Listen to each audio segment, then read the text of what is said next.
G'day folks, today I have a computer video for you all, but I'm going to keep this one fairly short because, let's face it, the computer I'm going to show you today is mainly going to be used for videos that are related to software. I'm not going to be making videos directly about the hardware itself because, let's face it, it's not a very interesting device we're going to be taking a look at, which is this, the Gateway MX6440 from 2006.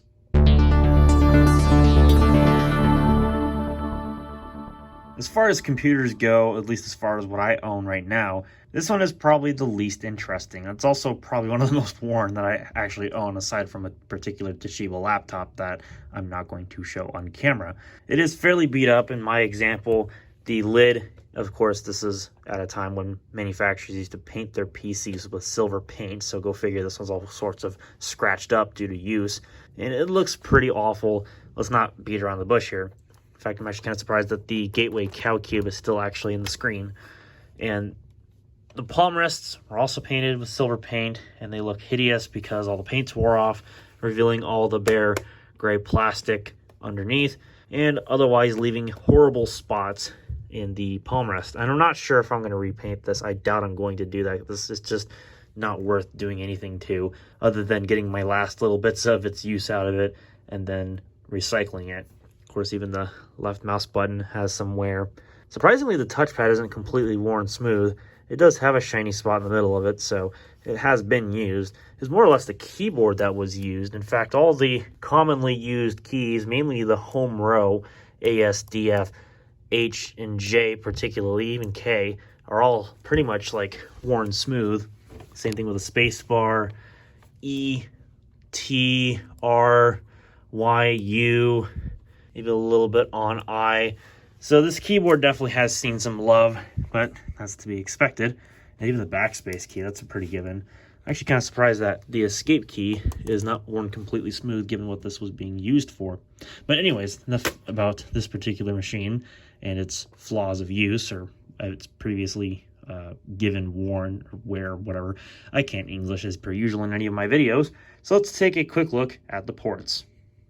Starting with the least interesting side of the laptop is the left-hand side, where we have the Kensington security lock slot, a knockout plug, which I would guess would presumably be like a multi-system video out, like Composite and S-Video, but this one wasn't equipped with it, so it does not have a discrete graphics card. There is the heatsink, which is a pretty big copper heatsink, and you'll see why that's the case when we boot this up.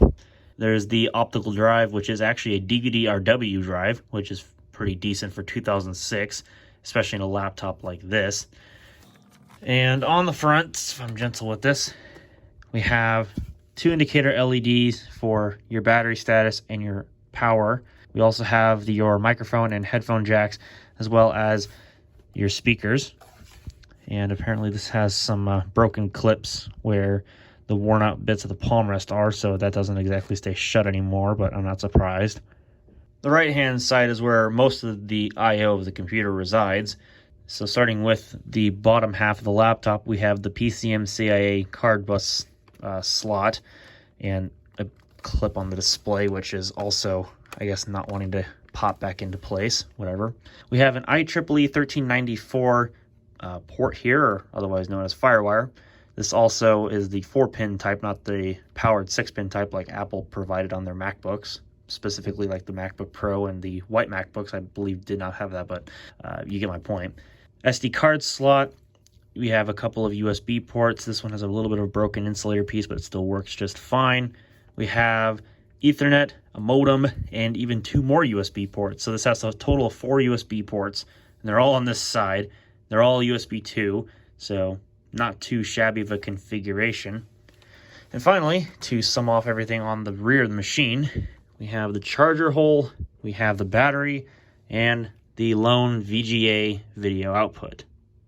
I know I'm going to get comments about directly laying this on the floor, but I don't really care because this machine's already beat up enough. It doesn't really make much difference to me whether or not it gets any more scratches because it's already destroyed enough. So here's the bottom of the machine. You can see the model is MX6440 on that label there, along with the part number and presumably the serial number there. Although I think actually the serial number is this thing there. That might be a different kind of part number, not too sure. This is Gateway model number MA3, apparently, according to this label. This was licensed for, I believe, Windows XP Home Edition.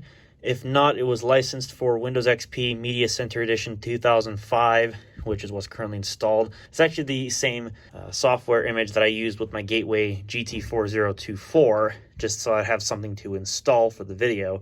I don't actually have the original recovery media for this computer. I believe it's very similar to the GT4024, just with a wallpaper change and a laptop-specific suite of software. Maybe, I don't know if I feel interested in actually trying to source that out, because this, again, is not a very good condition computer. I'm not really planning on keeping it after I have my fun with it. But, you know, things might change. Right here is the mini PCI slot there for if you wanted to add like a wireless card or something like that. The hard drive goes here, and basically everything else lives underneath this cover, including your CPU and GPU heatsink combination thing, as well as your DDR RAM. This only uses DDR up to 400 megahertz. DDR2 was a higher cost option on a select few models of Gateway laptops. This actually has a 15-inch display. It's glossy in this case, and has a resolution of 1280 by 800. And as far as other specs are concerned, this is an AMD Radeon 64 ML32, and I forget the clock speed, but I believe it was like 1.8 gigahertz or something like that. I'm probably wrong. I'll confirm when we boot it up. And this probably came brand new with 512 megabytes of RAM or something like that. Mine, I got it with 1 gig. It may have been the factory original at one point as an option, but at least that's what I got it with, so I can't confirm. I believe this would have shipped with a 100 gig hard drive, not an 80 or a 120, a 100 gig hard drive. But again, I cannot confirm that. I know one of my viewers and the secondary administrator, or maybe I guess the primary administrator of my Discord server, he actually owns an MX6440, and it was very similar to the original specifications.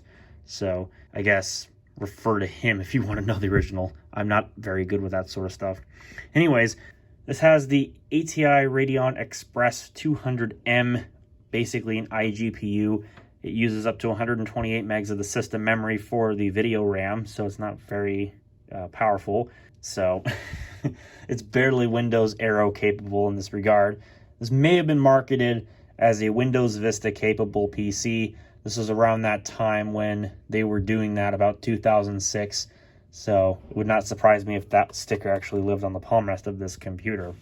So without further ado, let's go ahead and boot this thing up. I'm going to make it a very brief little startup of the machine, since again, there's nothing really all too interesting to show because it's using the exact same software image as the Gateway GT4024. So you can see the Gateway BIOS here.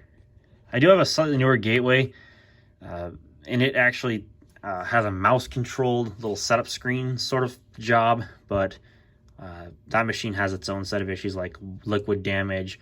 All the USB ports are dead. There's just some quirks with that computer. They're not really worth dealing with, so I'm probably going to recycle that machine after I get the stuff out of it. And this does have Wi-Fi. I would expect that to be the case given a machine from 2006. So anyways, but I believe this was a Radeon 64 ML32 if I go into the system properties here in Windows. And indeed I was correct. Of course, Windows doesn't accurately report the clock speed of the CPU unless you go to MS-Info 32.